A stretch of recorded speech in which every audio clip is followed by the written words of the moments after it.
good evening, and welcome to another Destined to Be Free, giving voice to the voiceless roundtable. I'm your host, Stacey D. Shaw, president and co-founder of Destined to Be Free, which is a domestic violence awareness organization. I am super excited to be speaking with my guest tonight, and I would like to welcome all of our viewers as well. Would also like to remind our viewers that everyone's story is different from the other, and abuse is abuse. It is just that simple. No one has the right to abuse another person in any capacity, in any situation at all. So, without further delay, let's begin by introducing our guest, and then I will open up with a quick prayer and then move straight into the discussion. My first guest is Marianne Rivera Dennert, is the Fearless Living Coach and a human resource professional. As a certified life coach, her life's mission is to empower, inspire, and equip women from coast to coast to gain self-confidence as they create the life they have always desired, a life where they are free and happy, living life on their terms. In overcoming adversity, she has turned her life around, and the once high school dropout holds a master's degree in leadership and a bachelor's degree in organizational management. She's also a four-time published best-selling author. Woohoo! Marian's story, not yet completely written, continues to unfold. Embracing her fearless and fabulous spirit, she currently resides in the state of Florida, and she enjoys the beach, traveling, and spending time with her family. Her published books includes Book 1, WOMB Sisters Chronicle, which is Woman Overcoming Men Blues, and her chapter title, Relationship Junkie. Convinced that things would get better, convinced that he would change, convinced that I could change him, I stayed. Book 2, Win, Volume 2, Woman Inspiring Nations. Her chapter title, The ABCs Were Not For Me. High school was an awful experience for me. I had no role models, no mentors, no one to turn to. I found solace with those I identified with, the outcasts. Book 3, Surviving Her. Chapter title, A Letter to My Dad. You didn't even notice during your random and limited visits that something was wrong.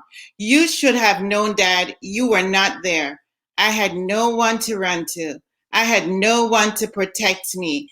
You weren't present enough to shield me from the evils of the world.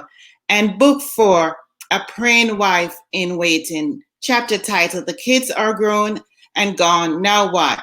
When my last relationship ended, I made the decision that going forward, I would not settle nor would I sacrifice my desires or needs for anyone. My attitude was it was my way or the highway. Let's welcome Marianne Rivera Denner to the round table. Hi, everybody. Hi, Stacey. Hi, Marianne. Welcome. Thank you so much for joining me tonight. Thank you for having me.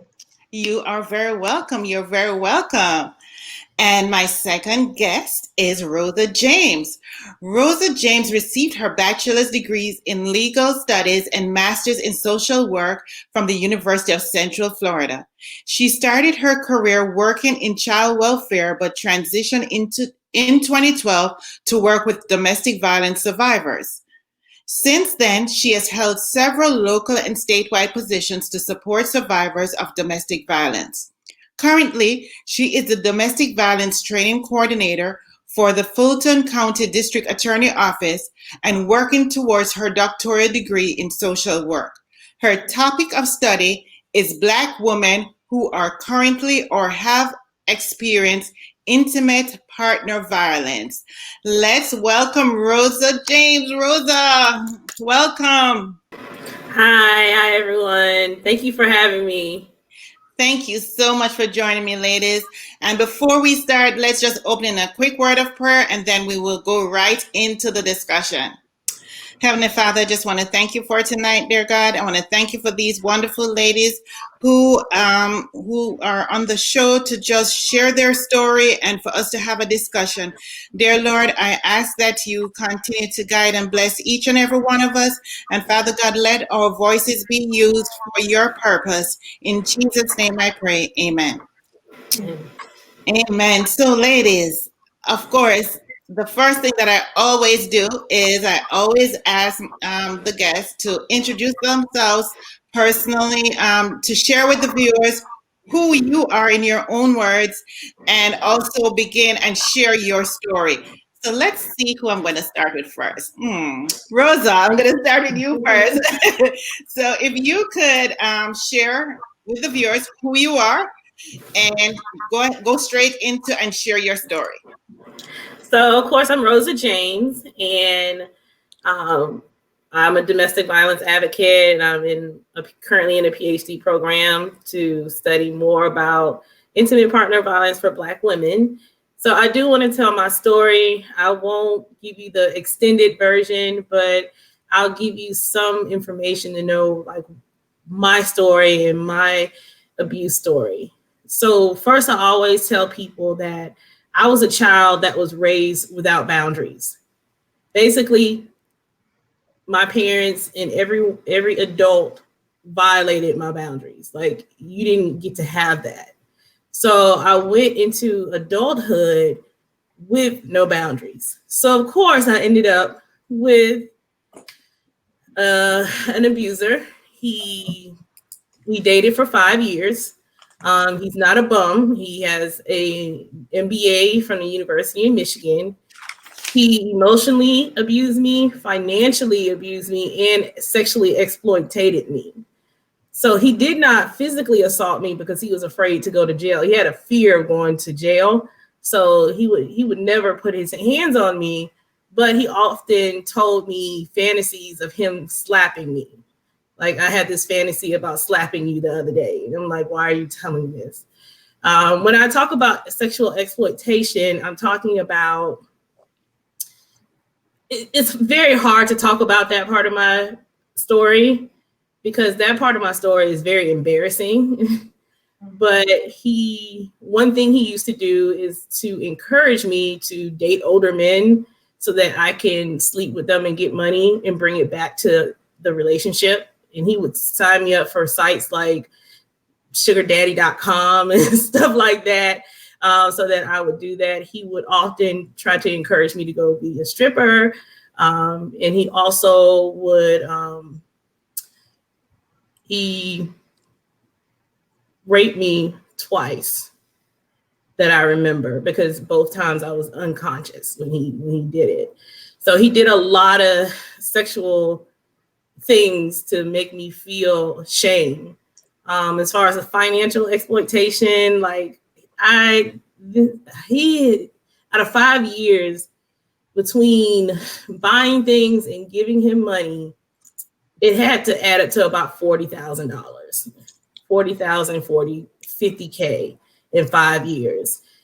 He would break up with me if I didn't buy him something. He would be very aggressive about sending me items that he wanted. And I felt at that point in the relationship, I felt like if I didn't get it for him, he was going to leave me. So I had to do it. And the emotional abuse is just making you feel like you're less than, like you're not enough, like telling you things about yourself that would make you feel like you're less of a person. So you in turn feel like you're not enough. So you're going to keep doing for him to get him to stay. I am in a sorority, and this man was in a fraternity. So like I said, we were both college educated people, and these things were going on in our relationship. And although I've heard worse horror stories, this is my story. That was my trauma. And we often say emotional abuse, that sticks with you for years. You know, physical abuse is horrific, but the cuts heal, the wounds heal. The emotional abuse, it takes years to correct what someone has told you that you are or what they want you to be. So that's kind of my story. What I focus a lot on in my story with people is my childhood.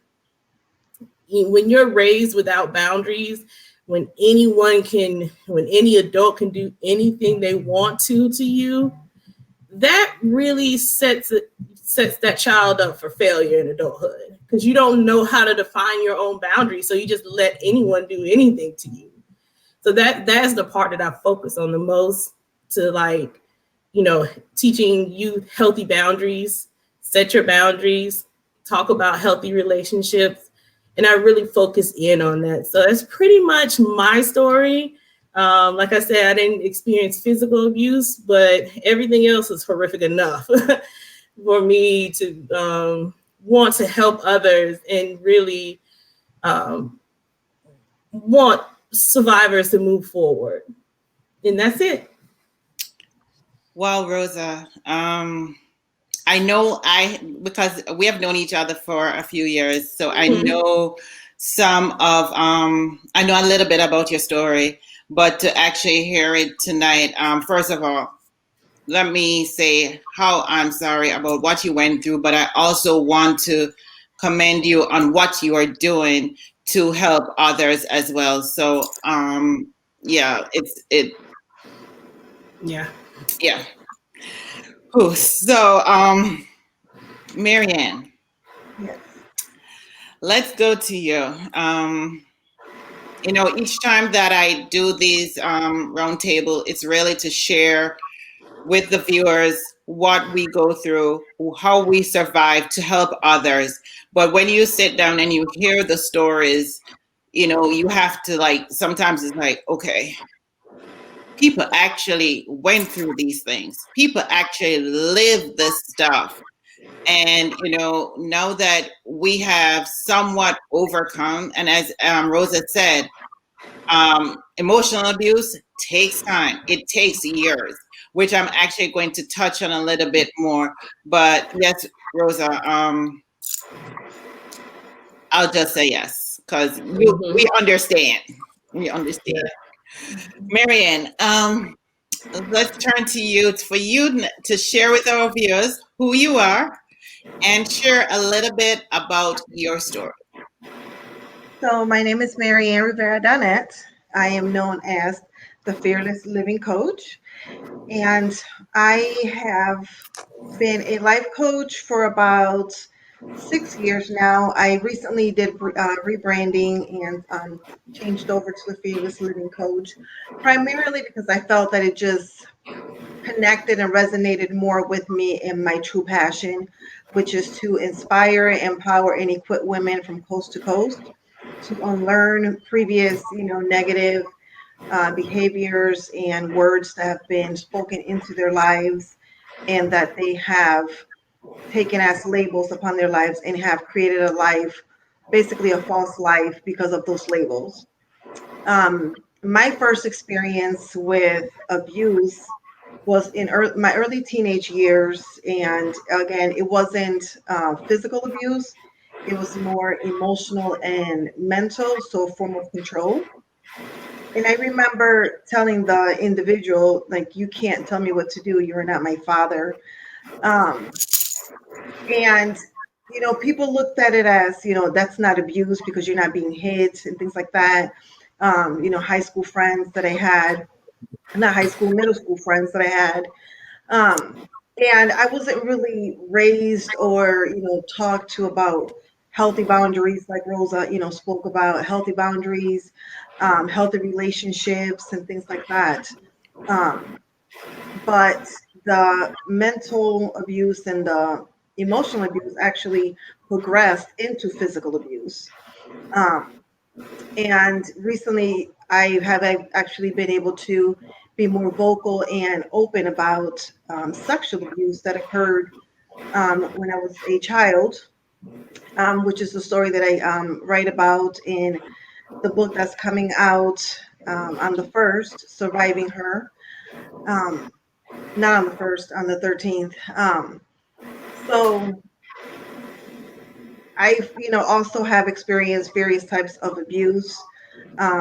Society just, sometimes doesn't recognize mental, emotional, financial, spiritual, social abuse.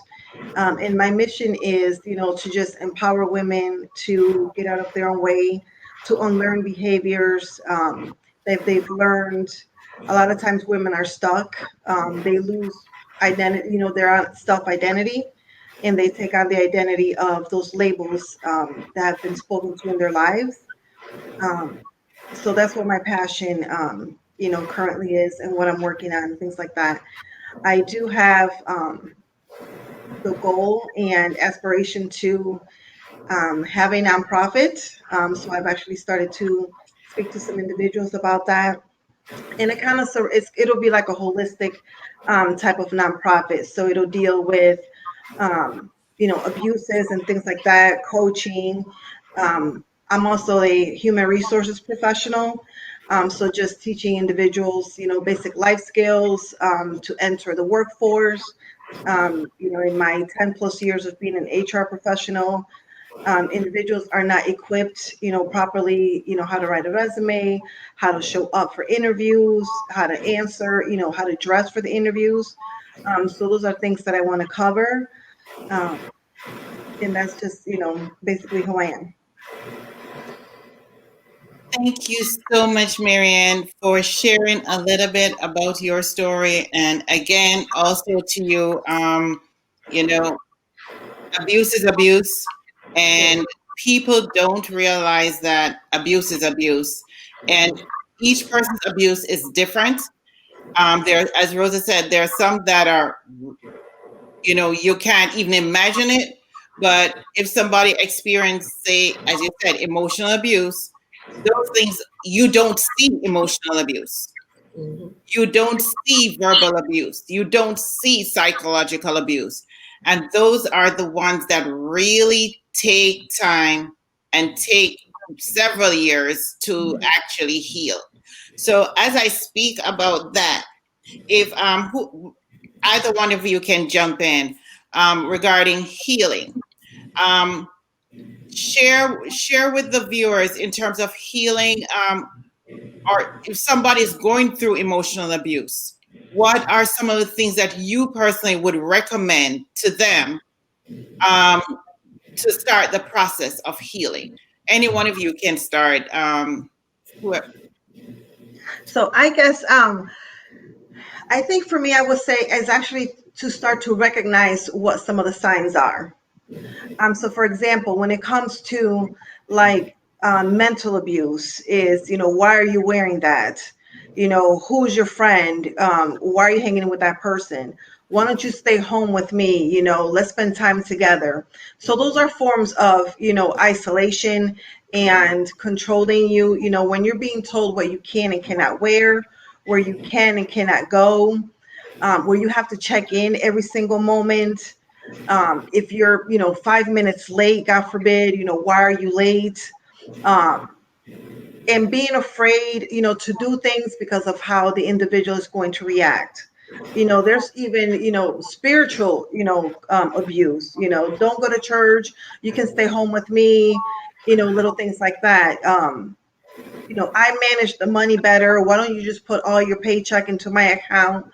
I'm the man of the house. Let me pay for the bills, but yet it's your money.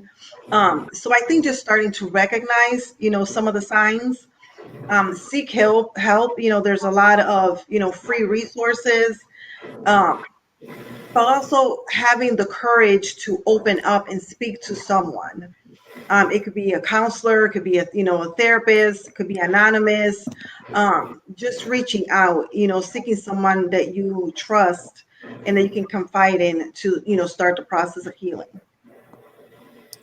I know for me, the first thing I had to do was realize that this person is never going to change, and this person is who he is, and it has nothing to do with me. It's who he is.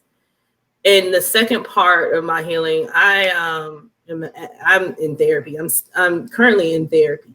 I advocate therapy for Black women and Black men all the time. You have a blind side. They can really walk you through healing. And I really recommend therapy and journaling, and also journaling. And you have to create your true support system. I know you've been isolated for probably 10 years, but you have to reconnect. You'll be surprised who you reconnect with, who will be your support system, and create that circle of that can support you through it, because it takes time to heal. Healing isn't easy. It's ongoing. And it sometimes I say it's never ending. It's a constant step every day to choose to heal. So definitely therapy, definitely a circle of support, have your team, and also realizing that this person is who they are, and how they treated you had nothing to do with you. That was I had to get through that part first before I could even go into some real healing. That's very true. That is so true. Now, Rosa, I know that you're working on your doctorate, and your doctorate it's about black women and the statistics in terms of Black women who are currently and have experienced intimate partner violence. Now, I did a little research, and I'm going to ask you just to share a little bit about that, because I know you also wrote an article on Facebook, and I read it, and it was so powerful. But I was doing a little research on that topic, and according to the CDC, they published this in the summer of 2017, and it says that it takes a close look at the homicides of women. More than 55% of the deaths were related to partner violence, and the vast majority of those were carried out by a male partner. What's notable is that this is across all racial ethnic groups, but intimate partner violence can affect anyone. It really just shows that this is a public health problem. However, the report also found that Black women are slain in general at a significantly higher rate than women of other races. And it says here, Black women are killed at a rate of 4.4 per 100,000 people versus 1 and 2 per 100,000 for the other races. So if you can just tap into what I just shared with the statistics, as well as a little bit about what you wrote about, and just to share with the viewers on that topic about Black women being the high affected by this more than the other races. So Black women are affected very much so, higher than any other race in America. And there are multiple reasons why this is a problem. And the statements I'm about to make is the statements of Rosa James, PhD student. So it's not Stacey, it's Rosa James. The battered women's movement is inherently racist. And it does not take into consideration what Black women experience when we experience oppression and other isms as far as the intersectionality of being a Black woman. They don't consider that. They don't prepare their staff. No one is prepared for this. We lack leadership of Black women in domestic violence centers and national programs. And this all comes into play when it comes to Black women dying. One example is Black women, Black people inherently do not trust law enforcement. But I can't gain services unless I have a police report. So how am I supposed to access services when I refuse to make a police report? Because I don't want to get my man arrested, because if he goes to jail, he might get killed. He may not even make it to jail. The way things are looking, he may not even make it to jail. He may get killed before he gets there. I can't have him arrested, but I can't access these services that I need because you're saying I don't have a police report. And I can't access this funding because I don't have a police report. So you're forcing me to get temporary protection orders. You're forcing me to get these things. And because you're not culturally, you don't have cultural humility and you don't understand my community. So Black women, yes, are dying for a multitude of reasons. But I always say the battered women's movement is inherently racist and it's not making any changes. So eventually I'll be able to, take care of that so that we can get the services we need. Well, and even though I read the statistics, I know for a fact that Black women Black men actually are abused as well, but Black women actually are the ones that are at the top of abuse especially from an intimate relationship situation. Marian, I don't know if you want to talk to actually chime in on that a little bit, as your take as well. If you see that as well as being a coach, if you see that statistics or you're seeing that with the people that you work with. It's interesting because I actually worked at a domestic violence shelter several years ago as a residential family counselor. And, I saw firsthand, like what Rosa, was speaking about, that minority, leadership is not there. The CEO, the director of the program and things like that.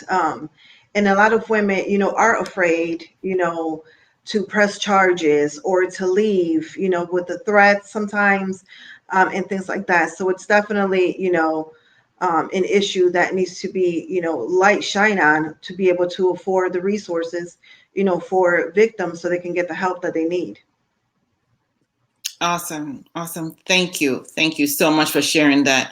And again, and that is why we as advocates, we actually have to really speak up, because I'm finding, as I am embracing this new walk of being an advocate for domestic violence, is that yes, there may be several organizations that provide domestic violence, but the average person is not listening.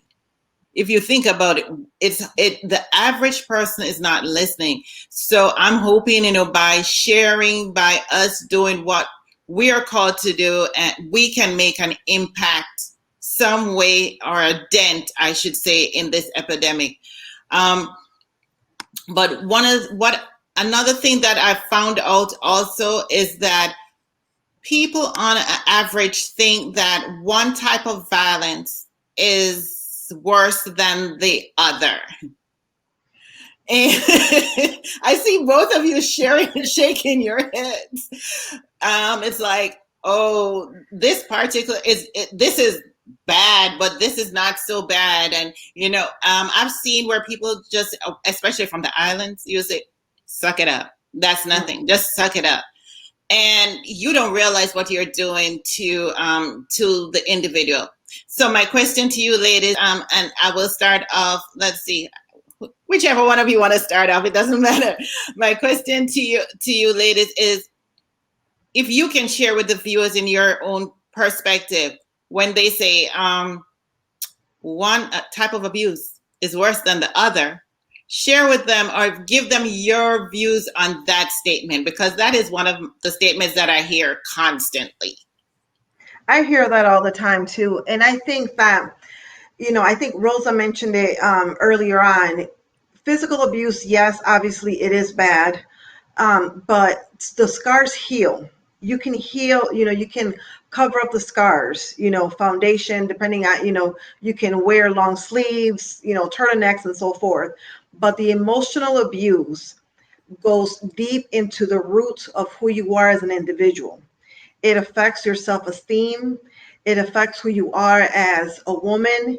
And it triggers on, it trickles on. If you don't take care of that, the cycle just keeps repeating itself, and you're just piling on, baggage after baggage, issue after issue, insecurity on top of insecurity. And I think that needs to change. The views on abuse needs to change. Mental abuse, physical abuse, sexual abuse, financial abuse, social abuse. Abuse is abuse. and they all should receive the same amount of importance and importance, when a woman comes forward that they're experiencing, being controlled mentally or financially, it needs to have the same, response as if a woman was getting beat up and receiving broken bones or a black eye. Very true. That is so true. Rosa, do you have anything to chime in on that aspect? Oh, your mic, you're muted. I was just going to say there's no spectrum of abuse where it has everything lined up. There's no spectrum. Abuse, if you are in an abusive relationship, it's abuse. I treat every survivor the same, regardless of her severity of her abuse. I don't measure it. It's what it is. Exactly. Now, Rosa, I know you mentioned one type of abuse that a lot of people don't speak about, and that's financial abuse. Because I realize that that's a type of abuse that a lot of people have never heard of.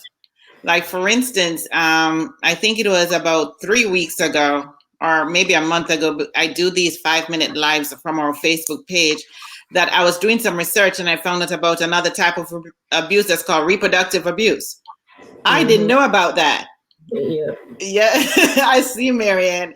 I didn't know about that. And I'll share a little bit about that. But financial abuse, can you, if you could share with the viewers, what is financial abuse? Because a lot of people have never heard of financial abuse. I know you shared what happened in your situation, but from a advocate and a counselor and somebody who works with survivors, what is financial abuse?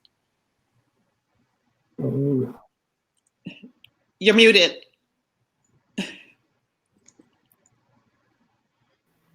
There you go. Unmuted.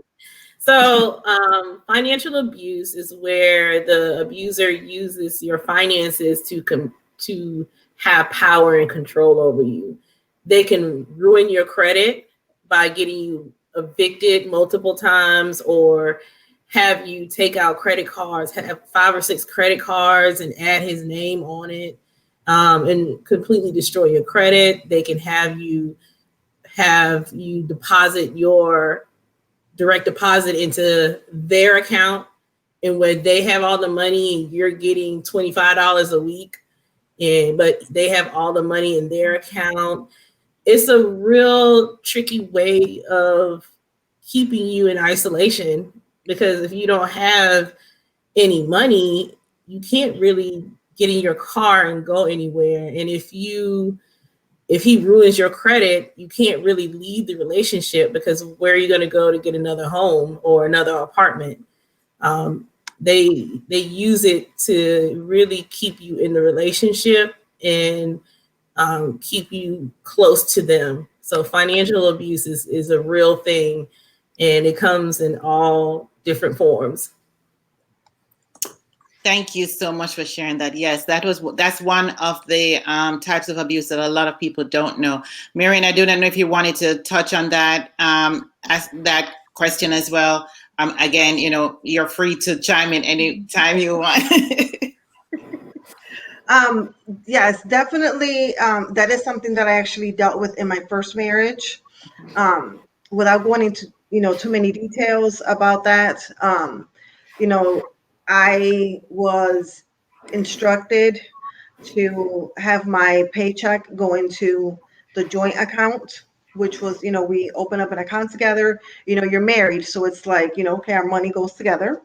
And then shortly after, I actually went into the bank to withdraw money. I think I was going to withdraw money or pay for something, and the card wasn't working. And I come to find out that he actually had taken my name out of the account. But yet my paycheck had been going into the account. So again, it was definitely a way of isolating me and it was definitely a way of controlling me and keeping me dependent on him. I had no idea. I was young when I got married my first time. I had no idea, what bills were due when, how much the bills were actually were, because he handled all the finances. So I definitely, know firsthand what that's about. And breaking that cycle was a journey getting out of that cycle. I can imagine. I can imagine. That was one of the, as I say, I call it layers or branches of abuse that I didn't really experience. But I did experience, as I said earlier, one that I didn't even know there was a title for it. That's called reproductive abuse. As I said, I just found out about it like 4 weeks ago when I was doing some research. I'm like, oh, I guess that's another type of layer that of abuse that I experienced. Because just to share a little bit with the viewers, reproductive abuse is, there are several ways for several things that can fall under reproductive abuse. But in my situation was where I was forced to give up my baby. And let me put this disclaimer out there. I don't believe in abortion, but when you're in an abusive situation, there are things that you're going to do to please your partner. So that was one of the things that I had to do. And I will tell you, I still am choked up a little bit about it when I speak about that. But another thing that is one of my pet peeves as I'm learning, and both you ladies can chime in, is when somebody says to a survivor or a victim, why did you stay?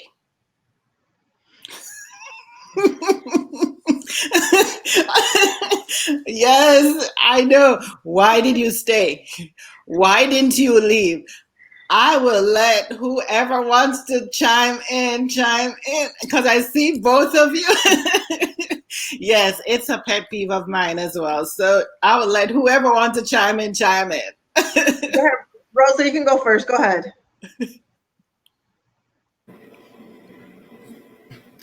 So understand that domestic violence can lead to domestic violence, homicide, and there are survivors who are not safe. The lethality goes through the roof when the survivor exits the relationship. That is the time when they're most likely to get killed. So if someone is pointing their gun at you every day for a year and say they'll kill you if you walk out that door, then of course you're going to have an inherent fear of not wanting to leave the relationship. That's one aspect, is fear for their lives.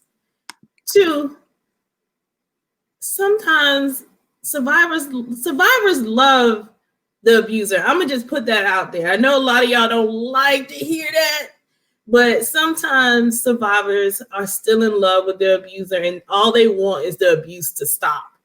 I just want him to get help to get the abuse to stop. I just want him to get help. And then third, in my situation, I stayed because I felt like no one else would want me. I literally, truly, everything in my being felt like this is it. He's it.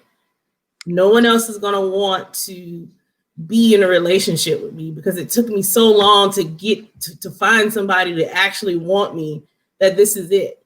And he used that. So those are just 3 reasons. I'm gonna let Marianne talk about more, but understand fear is a real thing. And along with fear, there's also the fear of being judged. Like Stacey just said, why did you stay? Why didn't you leave? And again, it just goes like full circle. You don't have any money.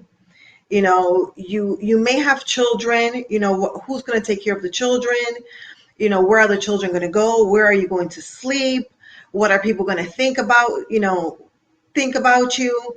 And then again, the mental and emotional abuse that, that you've endured over the years, or over the months, it takes a toll on you. So it's kind of like, the old saying, it's better to stay with the devil that you know than the devil that you don't know. you know your current situation. You may have learned ways, to hide or to keep him happy, to keep him, to stay at a safe distance. So sometimes, all of that wrapped up, it's easier to just stay than to finally have the courage to leave. And I've spoken to several, women that have always said, well, I've paid for this house, I've paid for this, I'm not leaving my stuff behind. It's material things. You can start over. You only have one life. Once that life is gone, it's gone. A house can be bought again. Your finances can be rebuilt. So it's kind of like, just getting to that point that you've had enough, and you leave. And that is also, something that, I have had to talk to different people about. Because it's kind of like, well, why did you stay if it was so bad? It couldn't have been that bad. But just, to get back on what Rosa said, you know, you you hope for, that things will change. He brings you flowers, he apologizes, and things are good for, 24, 48, 72 hours at most, and then it just starts all over again.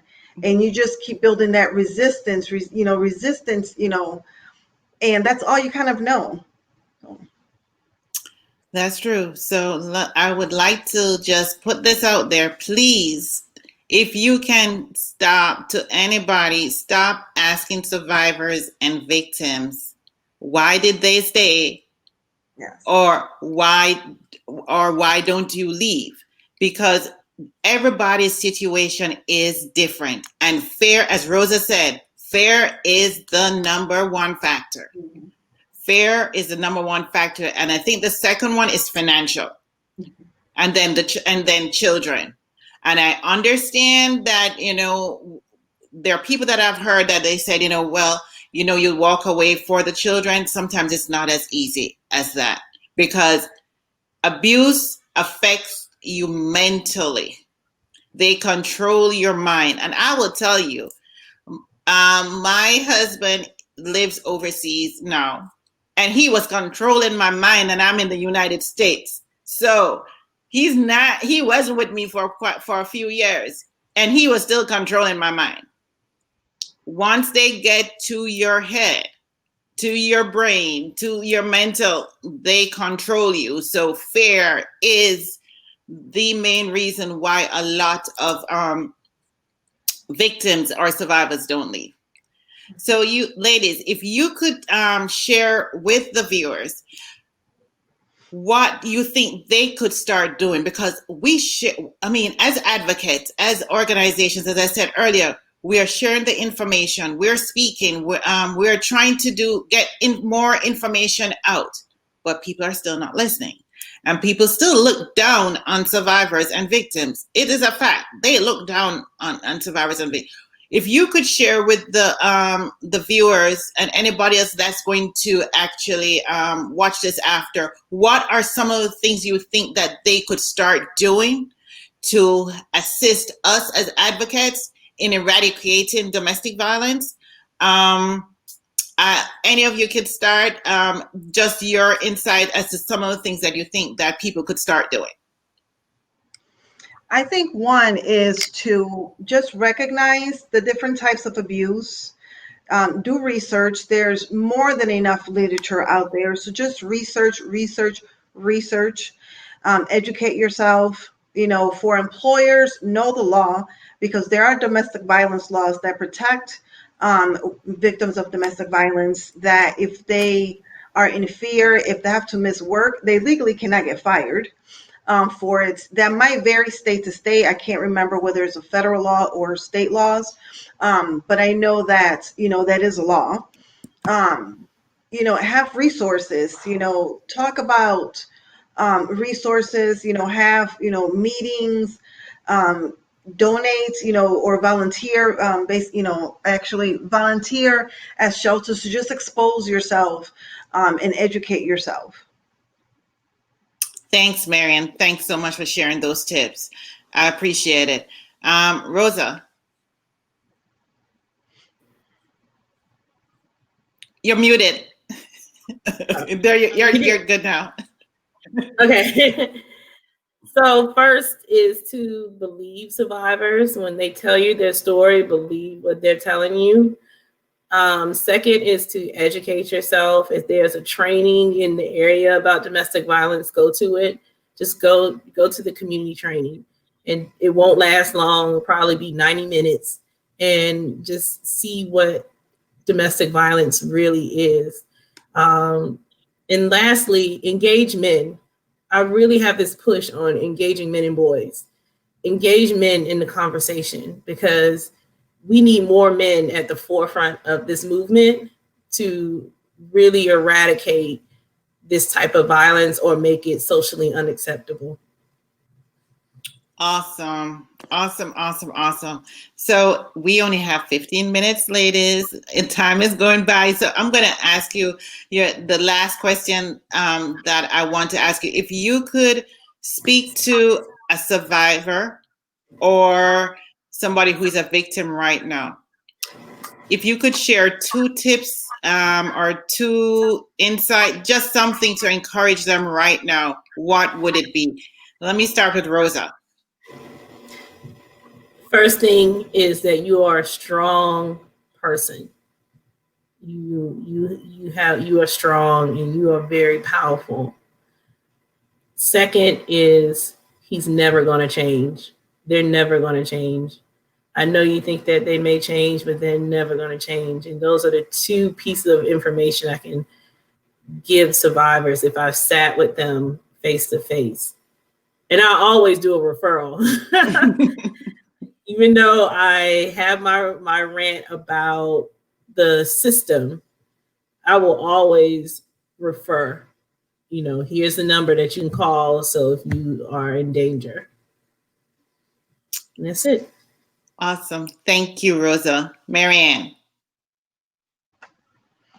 I will say the very first thing is to know that you are fearfully and wonderfully made. You are not a mistake. And number 2 is that this is not your fault. There's nothing that you could have done or said. The behavior, it's his actions. So do not blame yourself and seek help. Those would be the things that I would recommend and say. Awesome. Thank you so much, ladies. Thank you. I so appreciate you. So let's talk about each of you and what you have going on, your books, your courses, your trainings, your school, everything. Let's start telling people what you are up to. So, Marianne, I'm going to start with you.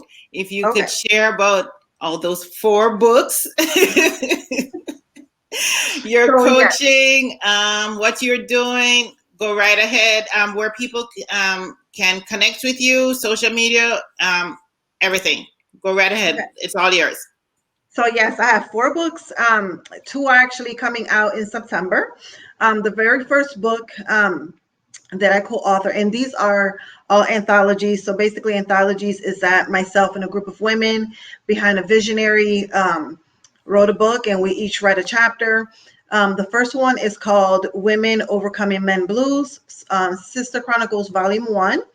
And that book is specifically about unhealthy and toxic relationships. We each wrote a chapter. We talk about the relationship.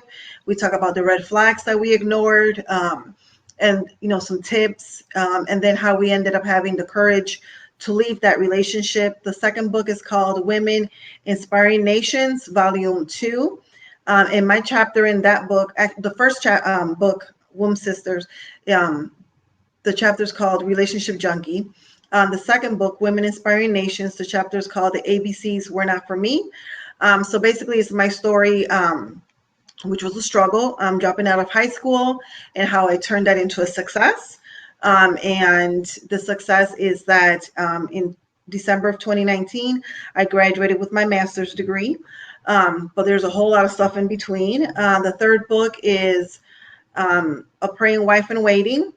And that one, actually, no, that's book number 4. Book number 3 is Surviving Her, Fighting Hope Beyond the Pain. And the chapter in that book is called A Letter to My Dad. And it's basically writing my dad a letter in regards to sexual abuse that I experienced as a child. And then the last book is A Praying Wife in Waiting, which is a book for single women married women, whether you've been married for, a few months, a few weeks, a couple of years, or whether you've been married for 30 plus years. And that book is coming out September 13th. And to buy the books, you can find me on my website, which is mariannerivera.com. On Facebook, The Fearless Living Coach. You can find my page. On Instagram is M. Dannert. And I do speaking engagements, life coaching, and all the information is on my website. Wow, wow, wow. Congratulations on all the books and everything that you are doing. You are a powerhouse. Thank you. Thank you. Rose, you're so welcome. Rosa. So I don't have a long resume, but I have one. So currently, like I said in the introduction, I am getting my PhD in social work, policy, and leadership. So I write all the time. I write. That's what I do. I recently had, I want to say March, I believe, I had a think piece published about domestic violence in the COVID-19. It probably was April.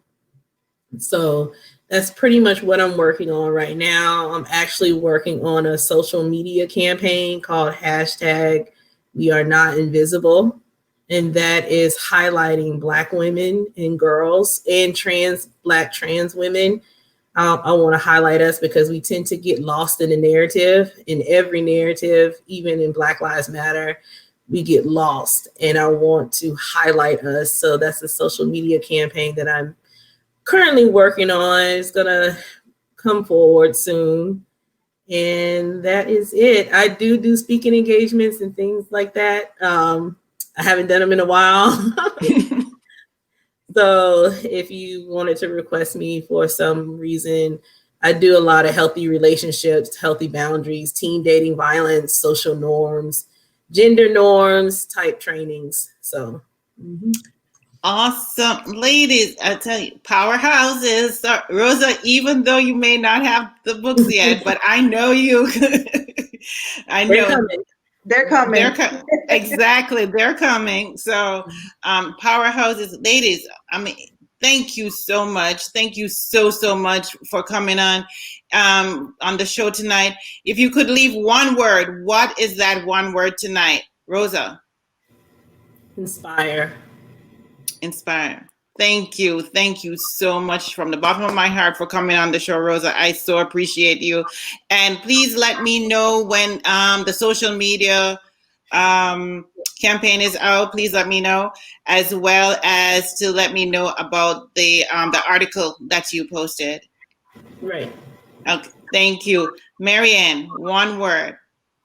I have to use two. Fearless. Okay, go.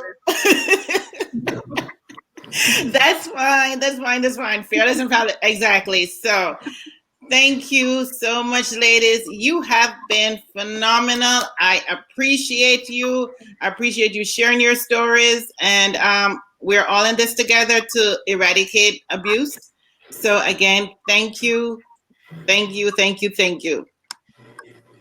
You're welcome. Thank you. So I would like to again thank my viewers and thank my guests for joining me tonight.